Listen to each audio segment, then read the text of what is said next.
പിതാവായ ദൈവത്തിൻ്റെ അനന്തമായ കാരുണ്യം മനുഷ്യമക്കളിലേക്ക് ഒഴുകപ്പെടുന്നു എന്നതിൻ്റെ അടയാളമായിട്ട് വീണ്ടും തിരുസഭാ മാതാവ് മാർപ്പാപ്പയിലൂടെ നമുക്ക് കരുണയുടെ വർഷം, കരുണയുടെ വാതിൽ തുറന്നു തന്നുകൊണ്ട് നമുക്ക് വേണ്ടി തന്നിരിക്കുകയാണ്.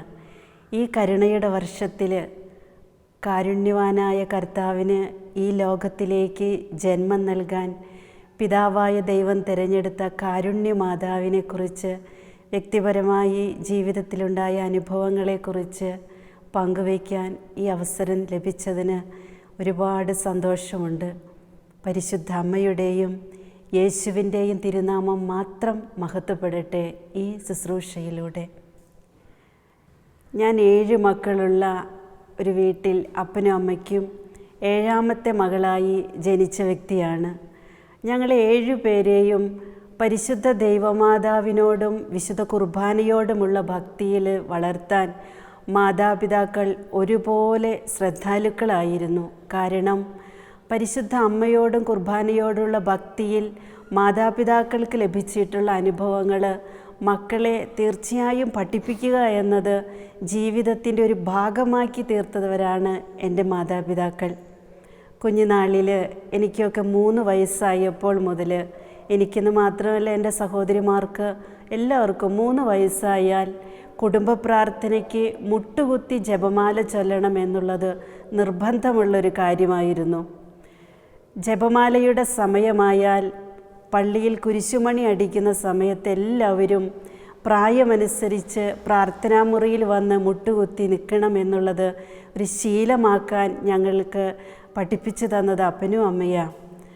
ആ സമയമാകുമ്പോൾ ഞങ്ങളെല്ലാവരും ആദ്യത്തെ മൂത്ത ചേച്ചി മുതൽ ഞാൻ വരെയുള്ള 7 മക്കളും പ്രാർത്ഥനാമുറിയിൽ വന്ന് മുട്ടുകുത്തി പ്രാർത്ഥനകൾ ചൊല്ലും. പരിശുദ്ധാത്മാവിൻ്റെ ഗാനം ആലപിച്ചുകൊണ്ട് തുടങ്ങുന്ന പ്രാർത്ഥന, ജപമാല, തിരുഹൃദയ പ്രതിഷ്ഠ, സകല വിശുദ്ധരോടുമുള്ള മാധ്യസ്ഥ പ്രാർത്ഥന, പരിശുദ്ധ അമ്മയുടെ നാമം കീർത്തിച്ചുകൊണ്ടുള്ള പാട്ട്, ഇതെല്ലാം അടങ്ങിയ കുടുംബ പ്രാർത്ഥനാ സമയം ഞങ്ങളുടെ ജീവിതത്തിലൊരു ആഘോഷത്തിൻ്റെയും സമർപ്പണത്തിൻ്റെയും അനുഭവമായിരുന്നു. 3 വയസ്സായാൽ മുട്ടുകുത്തണം എന്നുള്ളതൊരു സ്ട്രിക്റ്റായിട്ടുള്ള കാര്യമായിരുന്നു. ഞങ്ങൾ 7 പേരും നിരന്ന് മുട്ടുകുത്തി നിൽക്കും. ഓരോ വടി കൊണ്ടുവരണം പ്രാർത്ഥനാ മുറിയിലേക്ക് വരുമ്പോൾ. കാരണം ആരെങ്കിലും ഇരുന്നാൽ അവരവരെ അടിക്കാനുള്ള വടി അവരവർ കൊണ്ടുവരണം. അത് ഞങ്ങൾക്ക് പറഞ്ഞു തന്നിട്ടുള്ളത് അപ്പനും അമ്മയും. അപ്പം ഞങ്ങൾ 7 പേരും ഒരു വടി പിടിച്ചുകൊണ്ടാണ് പ്രാർത്ഥനാ മുറിയിലേക്ക് വരുന്നത്. ഒരു സമ്പൂർണ്ണ ജപമാല കഴിയുവോളം മുട്ടുകുത്തി തന്നെ ജപമാല ചൊല്ലണമെന്ന് നിർബന്ധമായിരുന്നു.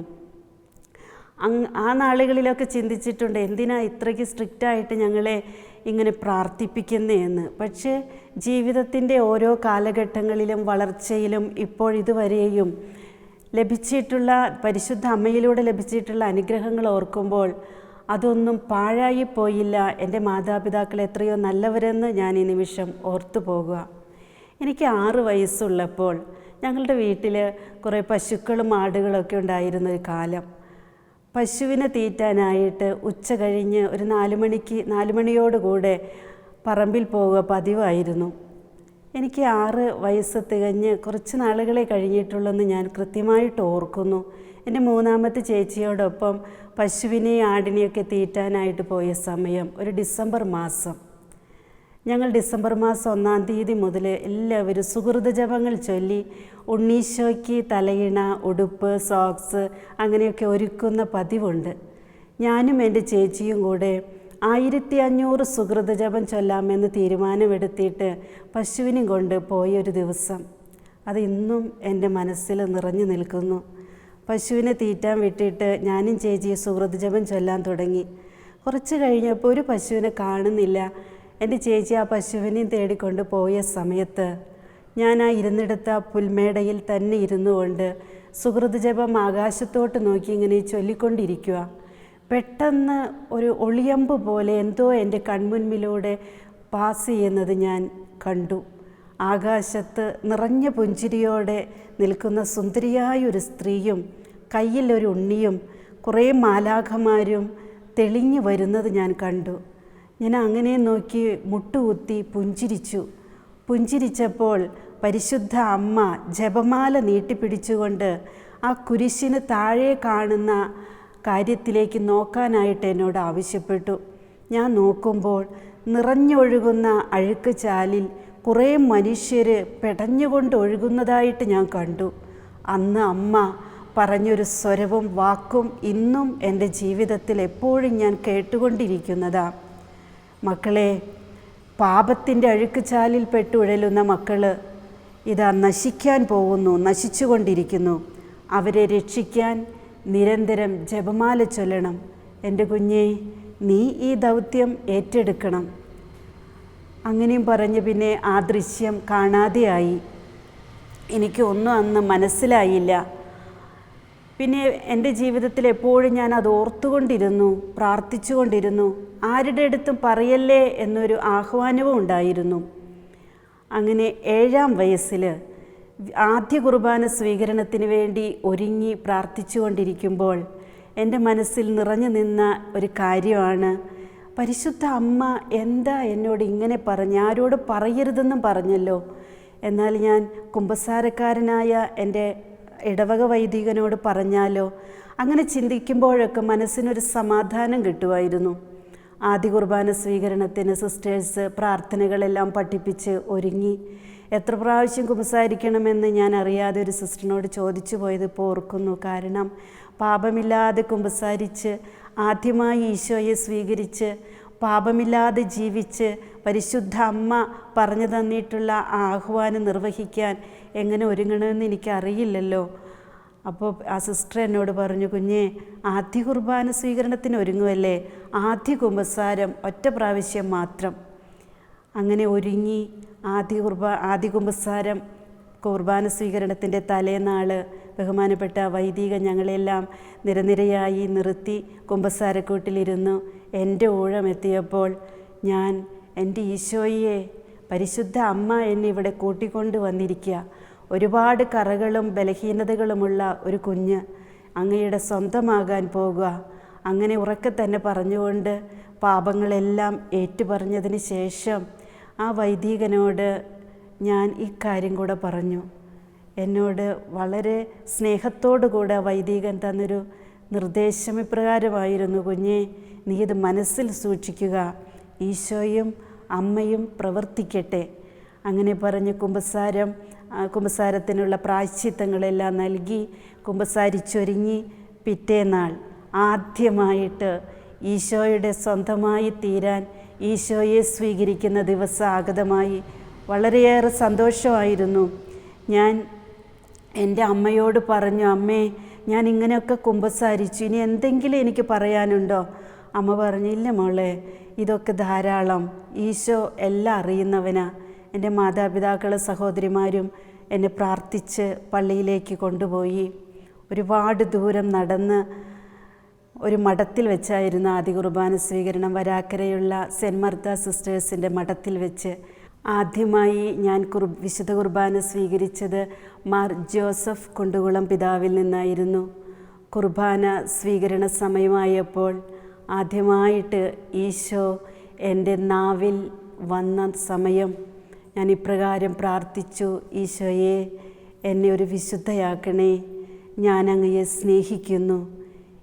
അപ്പോൾ ഒരു സ്വരം എനിക്ക് കേൾക്കാനിടയായി, കുഞ്ഞേ, ഞാനും നിന്നെ സ്നേഹിക്കുന്നു.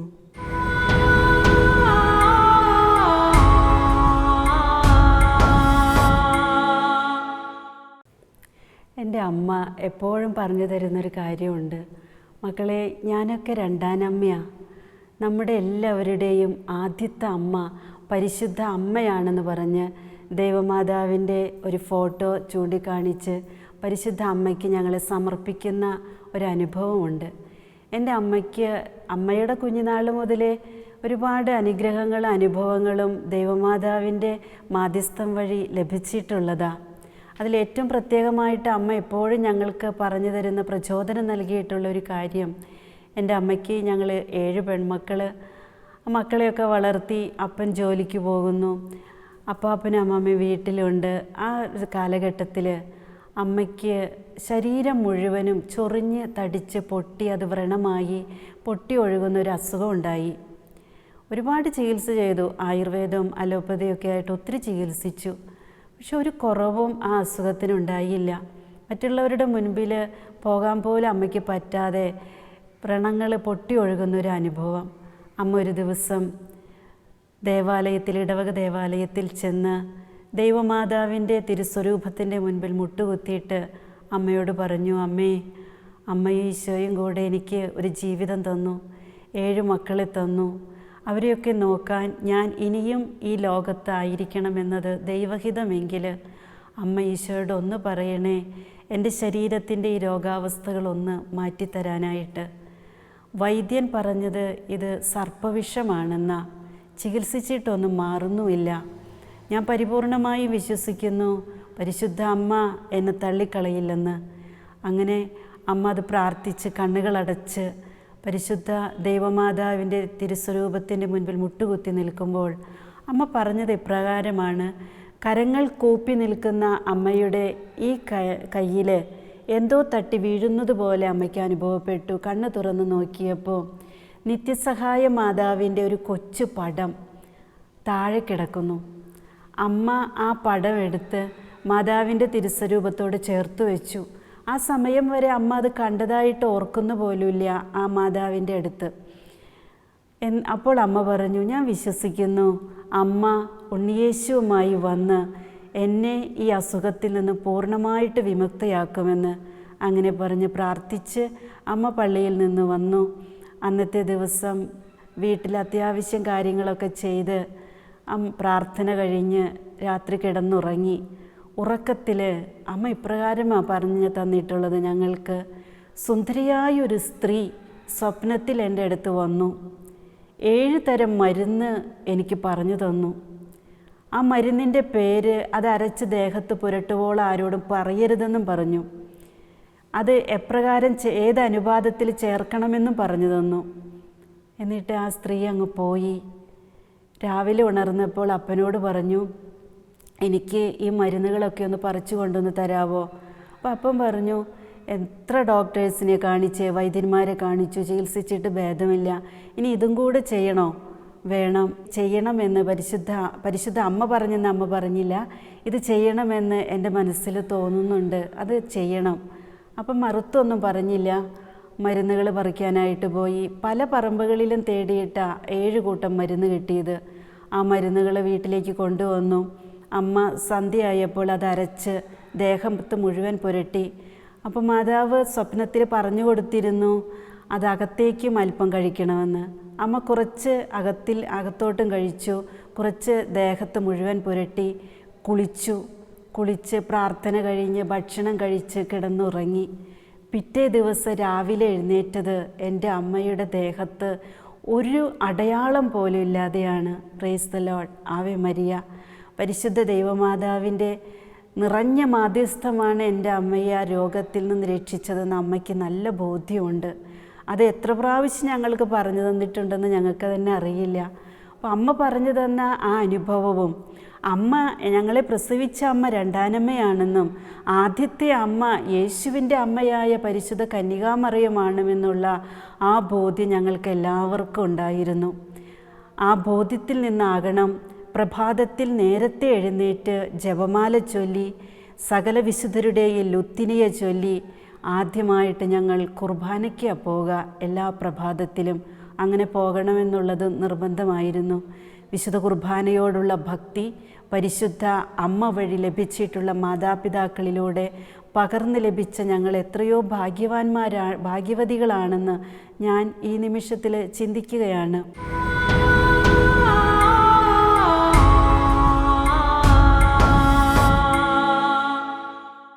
എൻ്റെ സ്കൂൾ കാലഘട്ടത്തിലെല്ലാം സ്കൂളിന് ഓപ്പോസിറ്റാണ് പള്ളി ഉണ്ടായിരുന്നത്. പള്ളിയുടെ സ്കൂളായിരുന്നു, പള്ളി വകയുള്ള സ്കൂള്. ഞാൻ എല്ലാ ദിവസവും സ്കൂളിലേക്ക് പോകുമ്പോൾ ആദ്യമായിട്ട് ദേവാലയത്തിൽ കയറി പരിശുദ്ധ പരമ ദിവ്യകാരുണ്യത്തിന് സ്തുതി അർപ്പിച്ചിട്ട് പരിശുദ്ധ അമ്മയുടെ തിരുസ്വരൂപത്തിൻ്റെ അരികെ മുട്ടുകുത്തി പ്രാർത്ഥിച്ചിട്ടാണ് എല്ലാ ദിവസവും തന്നെ 7ാം ക്ലാസ് വരെയും സ്കൂളിലേക്ക് പോയിക്കൊണ്ടിരുന്നത്. അതെനിക്ക് വലിയൊരു ശക്തിയായിരുന്നു. ഞാൻ ഓർക്കുന്നു എൻ്റെ ജീവിതത്തിൽ ഞാൻ കാണിച്ച പരിശുദ്ധ അമ്മയോടുള്ള സ്വാതന്ത്ര്യം കൊണ്ട് കാണിച്ച ഒരു കൊച്ചു കുറുമ്പ്. താരതമ്യേന വലിയ മോശമില്ലാതെയൊക്കെ പഠിക്കാൻ ഈശോ എനിക്ക് ബുദ്ധി തന്നിട്ടുണ്ടായിരുന്നു. ഞാൻ 6ാം ക്ലാസ്സിൽ പഠിച്ചുകൊണ്ടിരിക്കുമ്പോൾ ഒരു ദിവസം എൻ്റെ വല്യപ്പൻ മരിച്ചു, അപ്പൻ്റെ ചേട്ടൻ മരിച്ചു. എനിക്ക് സ്കൂളിൽ പോകാൻ പറ്റിയില്ല. തുടർന്നുള്ള ദിവസങ്ങളിൽ ഞാൻ സ്കൂളിൽ ചെന്നപ്പോൾ സാർ എന്നോടൊരു ചോദ്യം ചോദിച്ചു. ആ സാറ് പഠിപ്പിച്ചുകൊണ്ടിരുന്ന സയൻസ് എന്ന വിഷയത്തിൽ നിന്നൊരു ചോദ്യമായിരുന്നു. എനിക്കതിന് ആൻസർ ചെയ്യാൻ പറ്റിയില്ല. അപ്പം കുറച്ച് സമയം സ്കൂളിൽ ക്ലാസ് റൂമിൽ മറ്റുള്ളവരുടെ മുൻപിൽ എഴുന്നേൽപ്പിച്ച് നിർത്തി. അതെനിക്ക് വല്ലാതെ വിഷമമായി. ഞാൻ ഉച്ചയ്ക്ക് ഭക്ഷണത്തിൻ്റെ ഇൻ്റർവെൽ സമയത്ത് പള്ളിയിൽ പോയി പ്രാർത്ഥിച്ചു. തിരിച്ച് സ്കൂളിലെത്തി അന്നത്തെ ക്ലാസ് കഴിഞ്ഞ് വീട്ടിലെത്തിയപ്പം ഒരു തെങ്ങിൻ്റെ കടയുടെ അവിടെ 2-3 കല്ല് പെറുക്കി വെച്ചിട്ട് ആ സയൻസ് എന്ന വിഷയത്തിൻ്റെ ടെക്സ്റ്റ് ബുക്കിലുള്ള മാതാവിൻ്റെ പിക്ചർ, എല്ലാ ടെക്സ്റ്റ് ബുക്കുകളിലും മാതാവിൻ്റെ ഓരോ പടം വയ്ക്കുമായിരുന്നു.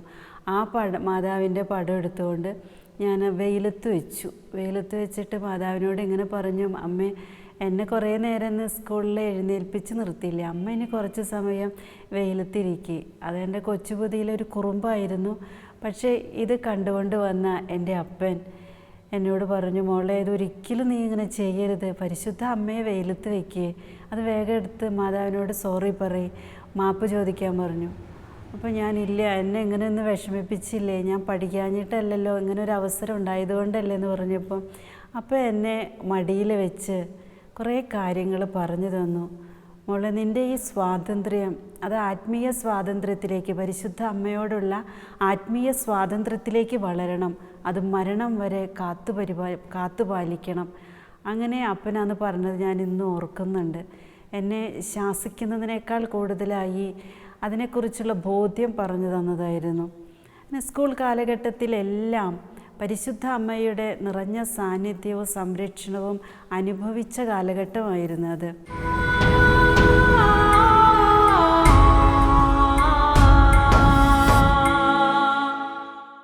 പിന്നെ എൻ്റെ കൊച്ചു പ്രായത്തിൽ ഞാൻ ഓർക്കുന്ന ഒരുപാട് കാര്യങ്ങളുണ്ട്. എന്നാൽ ഏതാനും ചില കാര്യങ്ങൾ പറയാൻ ആഗ്രഹിക്കുകയാണ്.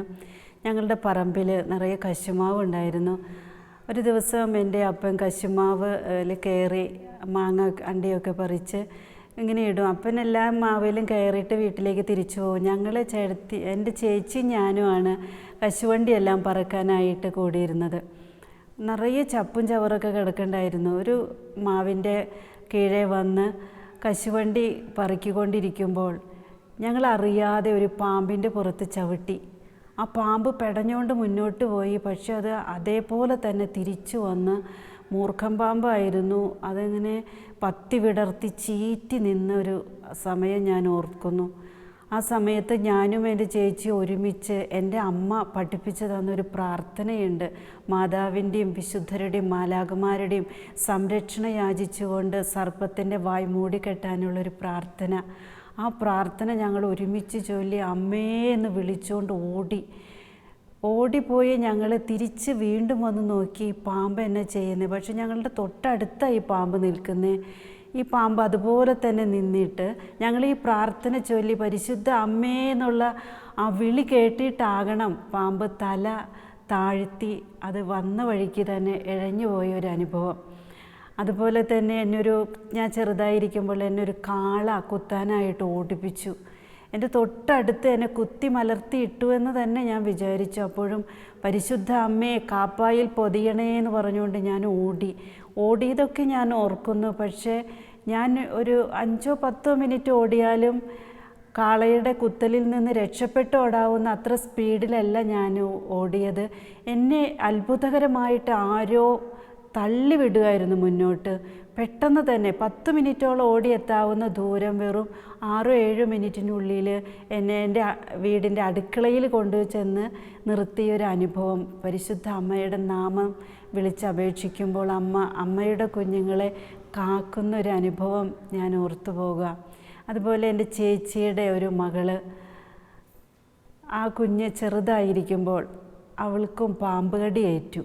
പാമ്പ് കടി ഏറ്റിട്ട് കുഞ്ഞ് കളിക്കുന്നിടത്ത് നിന്ന് ഓടി വന്ന് എൻ്റെ കാലയിൽ എന്തോ കടിച്ചു എന്ന് പറഞ്ഞ് നോക്കുമ്പോൾ ശരിക്കും പാമ്പിൻ്റെ പല്ല് അകന്ന് അത്രയും തന്നെ ഗ്യാപ്പിൽ 3 മുറിവുകൾ ഉണ്ടായിരുന്നു.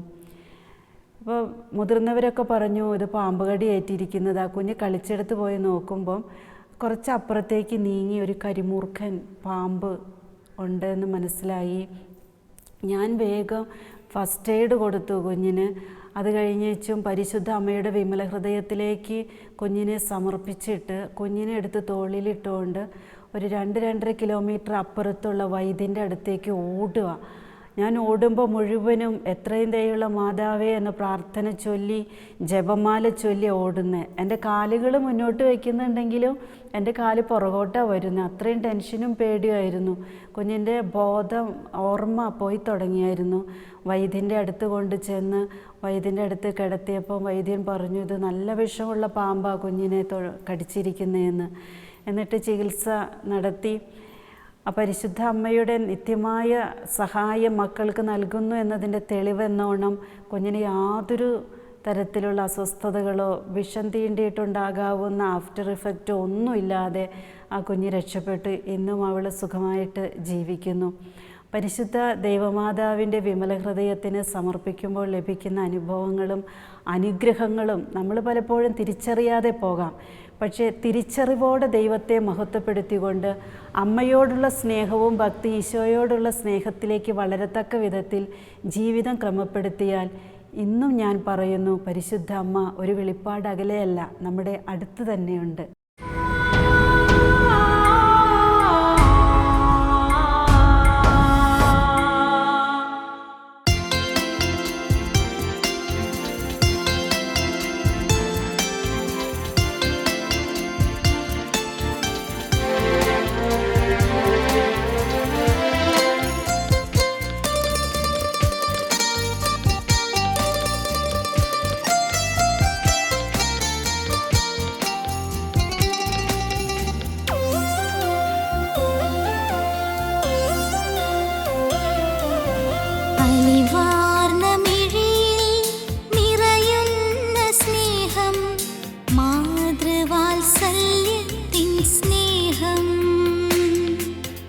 ജപമാ